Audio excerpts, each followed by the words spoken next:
সবাই? আশা করি প্রতিদিনের মতন তোমরা খুব ভালো আছো। আজকে আবার আমি একটা নতুন ভিডিও নিয়ে চলে এসেছি। আজকে তোমরা থাম্বনেল থেকে বুঝতে পেরেছো যে পুরনো সিনথেটিক শাড়ি বা দুপাট্টা যেগুলো আমরা ইউজ করি না সেইগুলো দিয়ে নতুন কিছু করে নেব। তো দেখো এরকমের আমাদের কাছে পুরনো দুপাট্টা থাকে, আর এইগুলো দেখো কালার চলে যায় বা যেগুলো আমরা ইউজ করি না, আর পরে পরে অনেক বিরক্ত লেগে যায়। আর এইগুলোকে দেখো আবার স্টোর করে রাখতে হয়, কোথায় রাখবো মানে জায়গাটা অকুপাই করে। তো সেই জন্য দেখো এরকমের সিনথেটিক শাড়ি, যে কোনো শিফন শাড়ি বা সিনথেটিক শাড়ি যেগুলো তোমরা ইউজ করো না সেইগুলো দিয়ে নতুন কিছু করে নেব। তো আশা করবো আজকের ভিডিওটা তোমাদের খুব ভালো লাগবে। তো দেখো এরকম পুরোনো জিনিসপত্র দিয়ে আমি চেষ্টা করি তোমাদের কাছে নতুন কিছু করে তোলার। তো আশা করবো আজকের ভিডিওটা তোমাদের খুব ভালো লাগবে। তো চলো বেশি কথা না বলে ভিডিও আজকে আমি তোমাদের সাথে শেয়ার করব। দেখো এই রকমের টেবিল ম্যাট, ফ্লোর ম্যাট খুব সহজেই তোমরা পুরনো কাপড় দিয়ে বানিয়ে নিতে পারো। তো এগুলো বানানো খুবই সহজ, আর এগুলো বানাবার জন্য আমি পুরনো শাড়ি, দুপাট্টা, শিফনের দুপাট্টা বা সিনথেটিক শাড়ি, বালিশের ওয়ার এগুলোই আমি ইউজ করেছি। তো দেখো প্রথম আইডিয়াটার জন্য আমি এখানে একটা পুরনো বালিশের কভার নিয়ে নিয়েছি। আর এই দেখো এই যে শিফনের দুপাট্টাটা দেখছো, এটা অনেক বছর পুরনো, আর এটা দেখো রঙও উঠে গেছে, এটা কোনো কাজের না।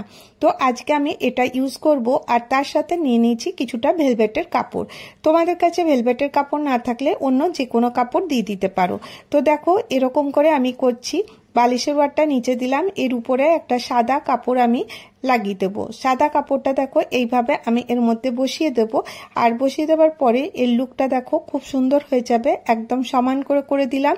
এরপরে দেখো আমি যে শিফনের দুপাট্টাটা ছিল ওটাকে আমি ছিঁড়ে নিয়েছি। 3 ইঞ্চি করে দুপাট্টা আমি ছিঁড়ে নিয়েছি। এরপরে আমি এটাকে ফ্রিল করবার জন্য এর মধ্যে লাগিয়ে দিচ্ছি।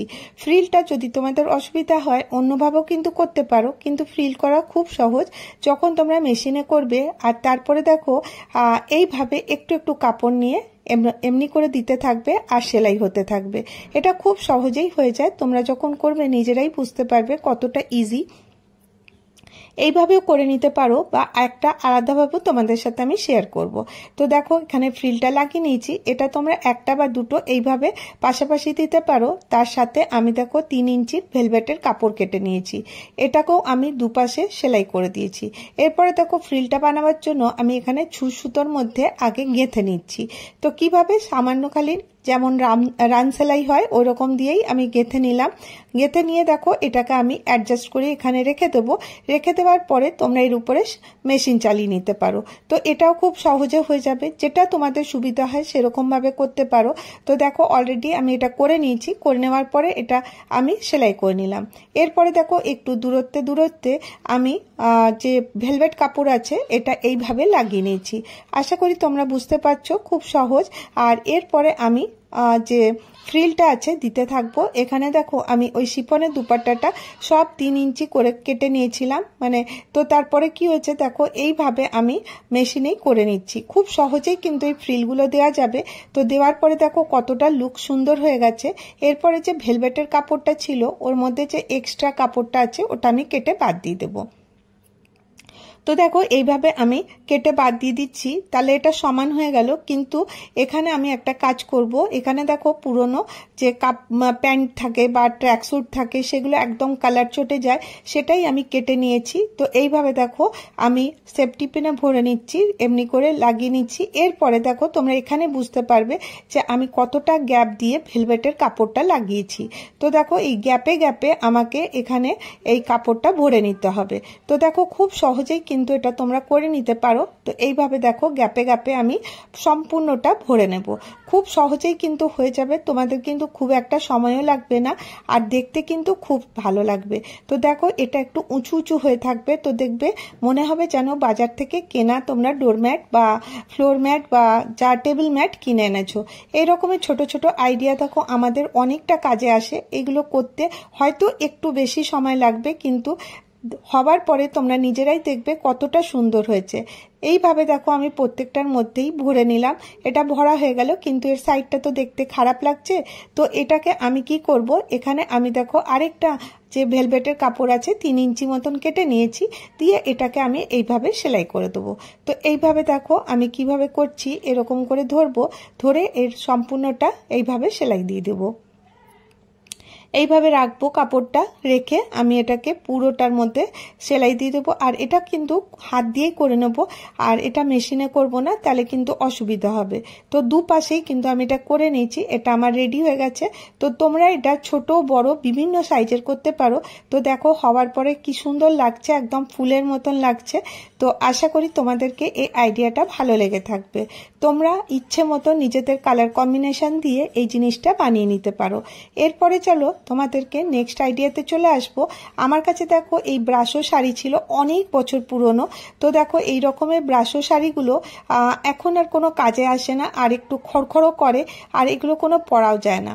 তো এটা দেখো অনেক দিন থেকে আলমারিতে পড়েছিল, তো ভাবলাম এটা দিয়ে আমি কিছু একটা সুন্দর জিনিস করি। তো দেখো এই রকমের শাড়ি আমাদের থাকে, ব্রাশো শাড়ি বা এরকমের শক্ত মতন শাড়িগুলো করকর করে, তো এগুলো পরতেও ইচ্ছে করে না। তো এইগুলো দিয়ে তোমরা কিন্তু সুন্দর একটা ফ্লোর ম্যাট বা ডোর ম্যাট বানিয়ে নিতে পারো। কিছুই না, এটাকে আমি দেখো জাস্ট খালি ফোল্ড করে নিচ্ছি। এটা করার জন্য আমার কিচ্ছু লাগবে না, খালি শুধুমাত্র তোমাদের যত বড় দরকার তত বড় করে এটা ফোল্ড করে নেবে।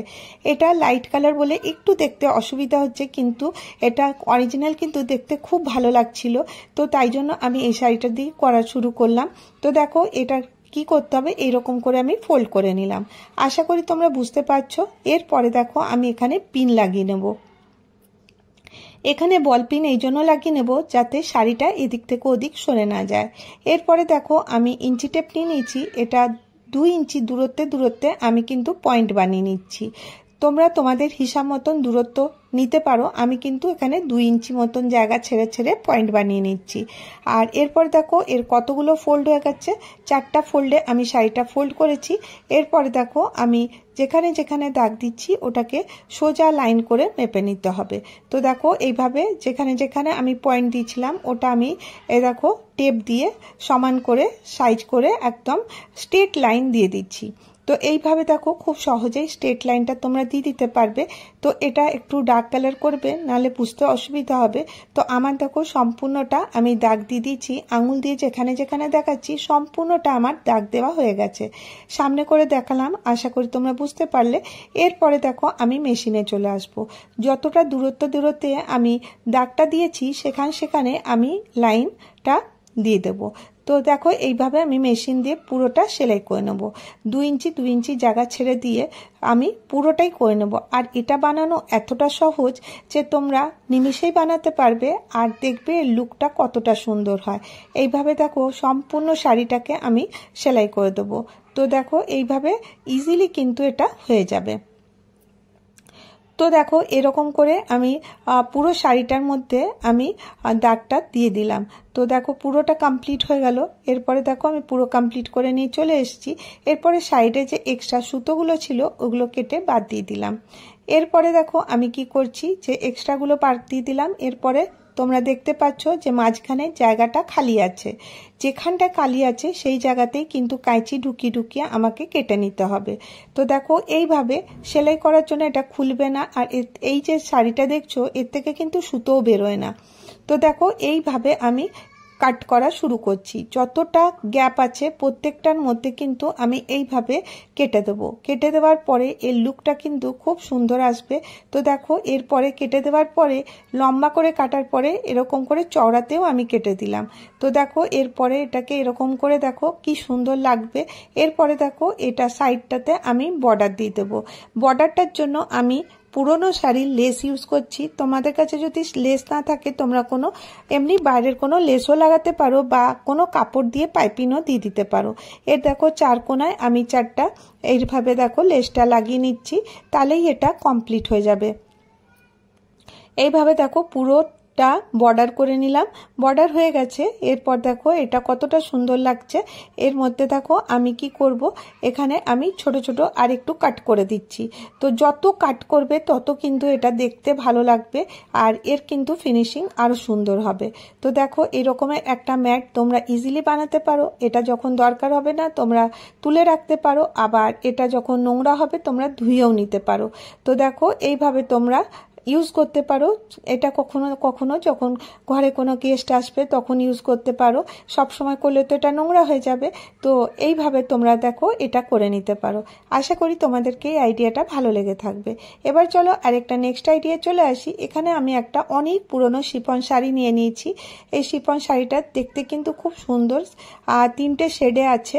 এর মধ্যে দেখো এই শাড়িটা তোমরা বলবে আমি কেন ছিঁড়ে দিচ্ছি, আসলে এটার কোনো কোনো জায়গায় দাগ লেগে গেছে। তো দেখো প্রথমে আমি এই লেসটা খুলে বার করে দিলাম। লেসটা কিন্তু অনেক কাজে লাগবে আমার। এরপরে দেখো আমি এই যে শিফন শাড়িটা আছে এটাকে ফোল্ড করে নেব। এটা আমার 4 ফোল্ডে ফোল্ড হবে, মানে দেখো এই রকম ভাবে করতে হবে, মানে শাড়ি যেরকম গুছাই সেরকম ভাবে না, এই রকম ভাবে ফোল্ডটা করে নিতে হবে। এই দেখো, আশা করি তোমরা স্ক্রিনে দেখেই বুঝতে পারছো। তো দেখো এই রকম করে আমি ফোল্ডটা করে নিচ্ছি। এই ফোল্ডটা করে নেওয়ার পরে আমাকে একটা দাগ দিয়ে দিতে হবে, আর এই জায়গাটাতে আমাকে কাট দিয়ে দিতে হবে।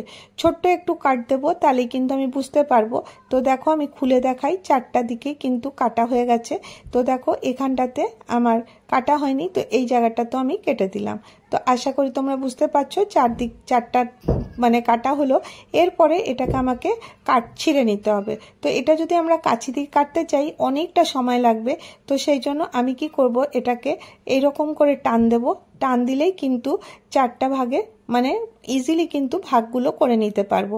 আর এটা কিন্তু সেটেড শাড়ির হওয়ার জন্য এটার লুকটা কিন্তু খুব সুন্দর আসবে। তো দেখো আমি তোমাদেরকে দেখিয়ে দিই, 4টা ভাগে ভাগ করে নিলাম। এরপরে দেখো আমাকে এই 4টে যে কাপড় কেটে রেখেছি এগুলোকে জয়েন্ট করতে হবে। জয়েন্ট কিভাবে করব, এই দেখো একটার সাথে একটাকে বাঁধলে পারে অসুবিধা হয়ে যায়, খুলে যাওয়ারও ভয় থাকে। তো আমি প্রত্যেকটা শাড়ির মধ্যে এরকম করে হোল করে দেব। এরকম করে ধরবো, ধরার পরে দেখো এরকম করে আমি কেটে দিচ্ছি। এরপরে একটার সাথে একটাকে আমি জয়েন্ট করে দেব। তো কিভাবে জয়েন্ট করব, দেখো একটা এরকম করে আমি প্রত্যেকটা পয়েন্ট খুলে দেওয়ার পরে দেখো ফুটো হয়ে গেল। এরপরে দেখো একটার সাথে একটাকে এরকম করে সাটিয়ে দেবো, আর দিয়ে এর মধ্যে একটা করে গিট মেরে দেবো। তো খুব সহজেই কিন্তু এটা হয়ে যাবে। তারপরে কিন্তু একটা লম্বা আমার কাছে চলে আসবে পিস, তো মানে একদম অনেক লম্বা হয়ে যাবে। এরপরে কি করব, দেখো এরকম করে আমি এটাকে মুড়ে নেব আঙুল দিয়ে, 2টো আঙুলের খেলা খালি। এরপরে দেখো এটাকে আমি চেন বানাতে থাকবো। পুরো শাড়িটাই কিন্তু এইভাবে চেন আমাকে বানিয়ে নিতে হবে। এরকম করে দেখো একটু একটু করে শাড়ি নেব, আর নিয়ে আমি চেন ভাবে পুরো শাড়িটাই কিন্তু এইভাবে চেন করে নেব। তো এটা তোমরা দেখছো, কিন্তু এটা কিন্তু খুব টাইট করে করলে চলবে না, একটু হালকা করে করে চেনগুলো করে নিতে হবে। তো এর মধ্যে দেখো কোনো কিছুর দরকার নেই, শুধুমাত্র এইরকম করে তোমরা খুব সুন্দর করে চেনটা করে নেবে। আর এটা কিন্তু খুব ইজিলি হয়ে যায়। আর যখন একটু লম্বা হয়ে যাবে, করতে অসুবিধা হবে, তখন কিছু জিনিস দিয়ে চেপে দেবে। তো আমি এখানে দেখো পা দিয়ে চেপে চেপে করে নিচ্ছি। আর যখনই একটু দূর হয়ে যাবে এটাকে ভেতর দিকে করে আর এরকম করে আমি এটাকে বার করে দেবো। তো সম্পূর্ণটা আমি কমপ্লিট করে দিলাম। এই লাস্টেরটা যখন আসবে তখন এর মধ্যে দেখো এই যে এরকম করে এর মধ্যে গিট দিয়ে দেবো। তো কিভাবে দেখো পুরোটাই আমি এরকম করে করে নিচ্ছি। আর লাস্টে যখন এলাম তো তখন এটা একদম ফিনিশিং টাইমে এসে গেছে। তো এটা কি করতে হবে, এটা একটার ভেতরে একটাকে এরকম করে ঢুকিয়ে দিয়ে আমি একটা গিট দিয়ে দিলাম। তো হয়ে গেল পুরোটা। তো দেখো খুব সুন্দর করে কিন্তু ইজিলি এটা হয়ে যাবে। তো এই জায়গাটাতে আমি এসে গিট দিলাম। তো এতে কিন্তু কাপড়ও বাঁচলো না, আর দেখো একটা লম্বা দড়ির মতন হয়ে গেল। এরপরে আমি এটাকে সুন্দর করে অ্যাডজাস্ট করব। কিভাবে অ্যাডজাস্ট করব, তোমরা এটা গোলভাবেও করতে পারো বা স্কোয়ারভাবে করতে পারো। আমি এখানে এটা ওভাল শেপের করে নিচ্ছি। তো দেখো এইভাবে আমি ওভাল শেপের করে নেব। তো তার আগে আমাকে সেলাই করতে হবে, একটু একটু নিয়ে আমি সেলাই করে নেব। তো খুব ইজিলি কিন্তু এটা সেলাই হয়ে যায়। এটা কিন্তু আমি মোটা সুতো দিয়ে করছি। এটা যে দিকটা করব সেই দিকেই যেন সুতোটা দেখা যায়, তার অপর দিকে যেন সুতোটা না দেখা যায়। এরপরে কি করব, দেখো একটা আমার কাছে সোফা কভার ছিল, ওটা আমি এখানে ইউজ করছি। আর এটার মধ্যে এটাকে সেলাই করে দিচ্ছি। আসলে দেখো সিনথেটিক শাড়ি যদি আমরা এটা ফ্লোর ম্যাট হিসাবে ব্যবহার করি তো পড়ে যাওয়ার সম্ভাবনা থাকবে। সেই জন্য কটনের দেখো আমি একটা সোফা কভার নিয়ে নিয়েছি, আর এটাকেও কিন্তু সম্পূর্ণটা আমি সেলাই করে দিলাম। এরপরে এক্সট্রা যতটা থাকবে সেটাকে কেটে বাদ দিয়ে দেবো। এরপরে এই যে শাড়ির লেসটা খুলে রেখেছিলাম, এই লেসটা আমি এর বর্ডার হিসাবে ব্যবহার করব। তো দেখো খুব সহজেই কিন্তু তোমরা এটা তৈরি করে নিতে পারবে, আর এইগুলো করতে কিন্তু খুব একটা সময়ও লাগবে না। তো আজকে আমি তোমাদের সাথে এই কটা আইডিয়া শেয়ার করলাম।